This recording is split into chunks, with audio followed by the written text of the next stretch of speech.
The house became quiet the moment Mark left, not the gentle quiet of peace, but the heavy kind that filled every corner, and Emily felt it as soon as she closed the door behind him, standing still for a few seconds as if the silence might speak back. Mark's business trips were not new, yet each time felt different, like starting the same chapter of a book, but noticing new lines that had always been there, waiting.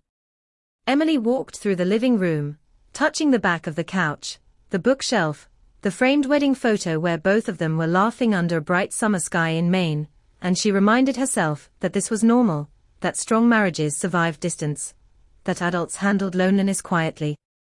The first evening passed slowly, with dinner eaten alone and a television show playing only to fill the air, and by midnight Emily lay awake, staring at the ceiling, listening to the soft hum of the refrigerator, like a distant voice. The next morning, she tried to stay busy, answering work emails, folding laundry, watering the plants Mark often forgot about, and for a while, routine helped, but by afternoon the quiet returned, pressing gently but firmly against her chest.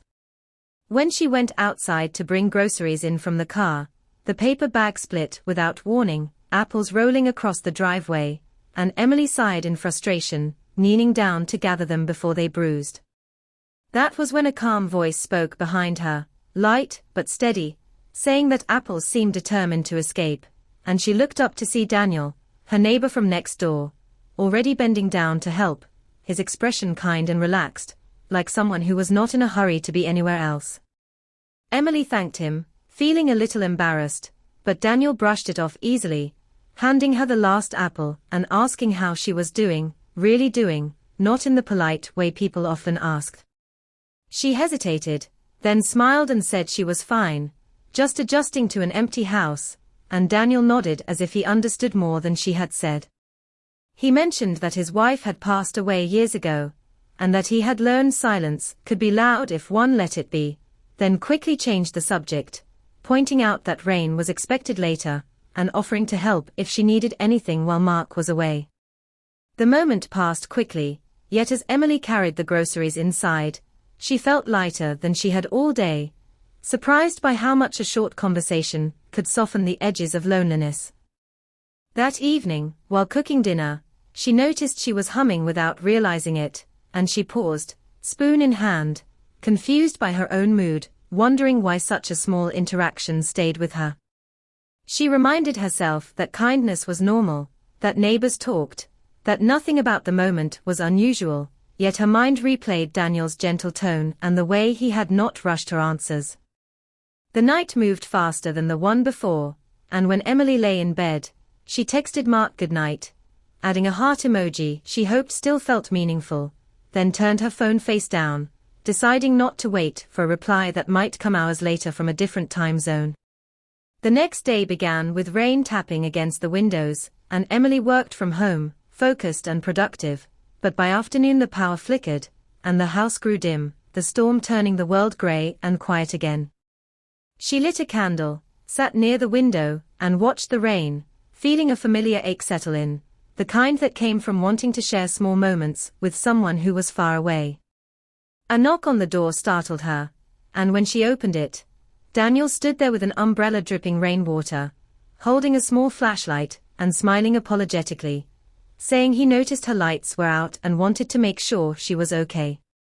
Emily assured him she was fine, but invited him in for a minute while the rain grew heavier, and they stood near the doorway, talking about simple things, the storm, the neighborhood, how travel always sounded more exciting than it felt.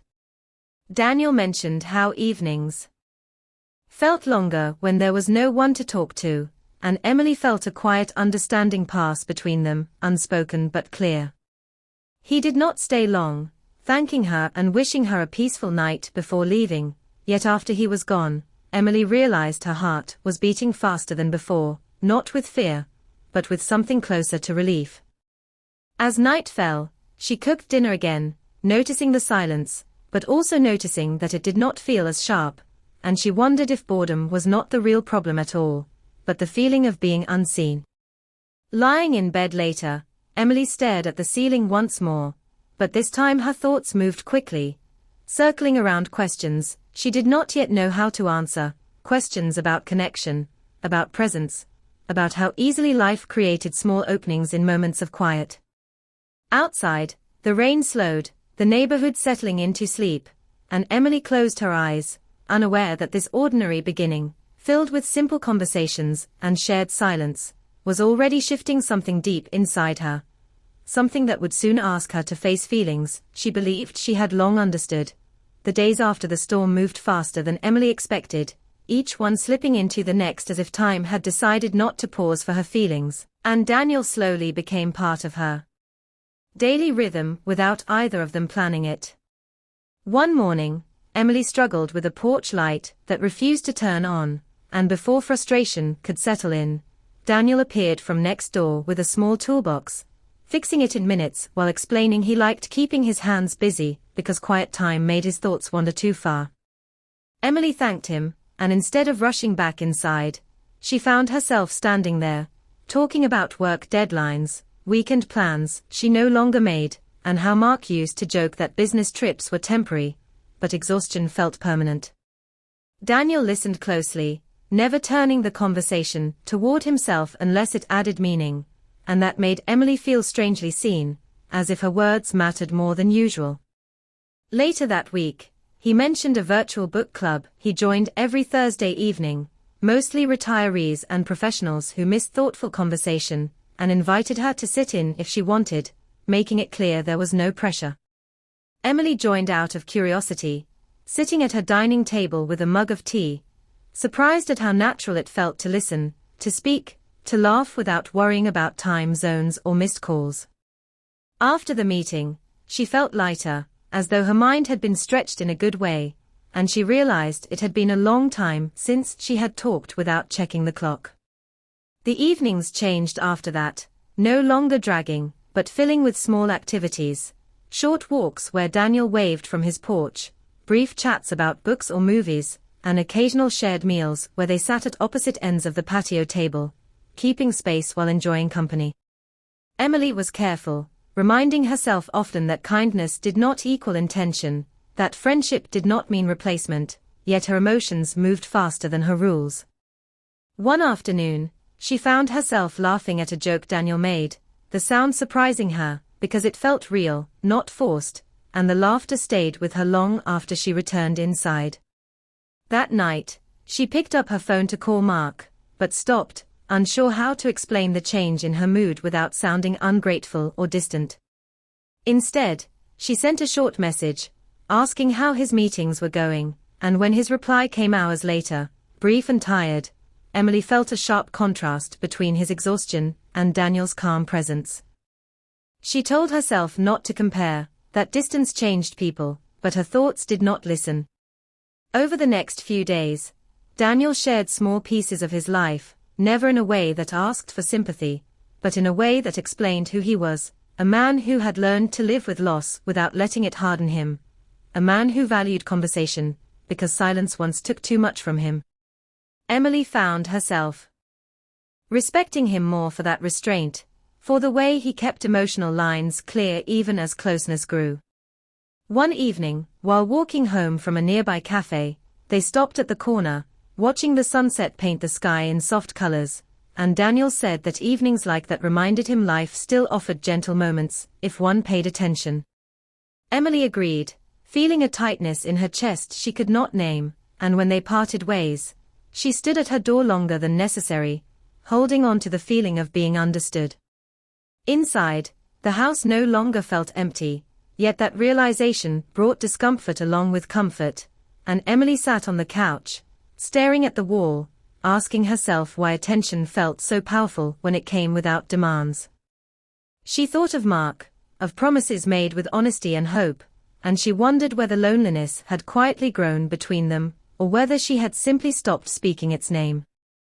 As night settled in, Emily lay awake again, but this time her thoughts moved quickly, racing through memories, conversations, and unspoken emotions, and she understood something important had shifted, even if nothing had crossed a visible line. The quiet no longer hurt, but it no longer felt neutral either, and as sleep finally came, Emily sensed that comfort, once found, could become a question rather than an answer, one that would not remain silent for long. the shift became clear on a quiet afternoon when Emily realized she was planning her day around moments that might include Daniel, not because she wanted something improper, but because his presence had started to feel steady in a way she had not noticed was missing before, and that awareness made her uneasy. She tried to pull back, answering his messages later than usual, shortening conversations, keeping her distance during their walks, yet the effort itself revealed how much the connection mattered. One evening, rain returned without warning, heavy and loud, forcing Emily to take shelter under Daniel's porch. When she was caught outside, and they stood there listening to the storm, the air filled with the smell of wet wood and earth, both aware of the closeness without acknowledging it. Daniel spoke first, saying that storms often reminded him how quickly comfort could turn into dependence if one was not careful, and Emily felt the words settle deep, because they named the fear she had been avoiding. She admitted she had been feeling lost, not because she no longer loved her husband, but because distance had slowly taught her how to live without sharing every thought, and that silence had created space for emotions she never invited. Daniel listened without interrupting, his face serious, and when she finished, he said gently that loneliness did not mean disloyalty, but it did require honesty, especially with oneself. He stepped back then, creating space where it mattered most, and that simple action drew a clear line Emily respected. Later that night, alone in her bedroom, Emily replayed every moment of the past weeks, not with excitement, but with concern, realizing that nothing improper had happened, yet something important was at risk if she continued without reflection. She thought of Mark, of the way he used to look at her when time felt unlimited, and she wondered when urgency had replaced intention in their marriage. The next day, she avoided Daniel completely, staying indoors, working longer hours, filling silence with noise, but the effort only made her thoughts louder. She finally called Mark, not to accuse or complain, but to speak honestly about feeling disconnected, about missing emotional closeness more than physical presence, and although Mark sounded surprised, he listened, promising to do better, promising to be more present even from far away. The call ended with warmth, but also with the understanding that words alone would not repair what had been stretched thin. That evening, Emily stepped outside just as Daniel was locking his door, and they exchanged a brief look filled with understanding, no smiles, no small talk. Only acknowledgement. He said he would be giving her space out of respect, and she thanked him, feeling both relieved and sad. As days passed, the distance between them held, and Emily used the quiet to sit with her feelings instead of escaping them, recognizing that attraction often grows where needs go unmet, not because of weakness, but because of neglect. She began writing letters to Mark she did not send, organizing her thoughts, preparing for conversations that would matter more than comfort. One night, overwhelmed by emotion, she cried softly, not from guilt alone, but from the realization that she stood at a point where choices, even quiet ones, shaped futures. She understood then that Daniel had not entered her life to replace anyone, but to reflect something she needed to see, a reminder that emotional connection required care, attention, and presence. As the days moved closer to Mark's return, Emily felt steadier, not because everything was resolved, but because she had chosen clarity over confusion, restraint over impulse, and honesty over avoidance, knowing that the hardest part was not crossing a line, but recognizing where it existed and choosing, again and again, not to step beyond it. Mark returned on a clear Sunday afternoon, his car pulling into the driveway with a familiar sound that made Emily's heart tighten and steady at the same time, and when he stepped out, tired but smiling, she saw both the man she loved and the distance that weeks apart had carved into them.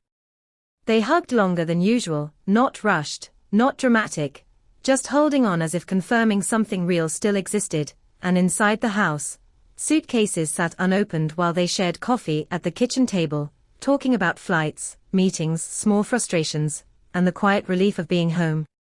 Emily listened carefully, noticing how Mark's voice softened when he spoke about missing her, and she realized this moment mattered more than any comfort she had found while he was gone.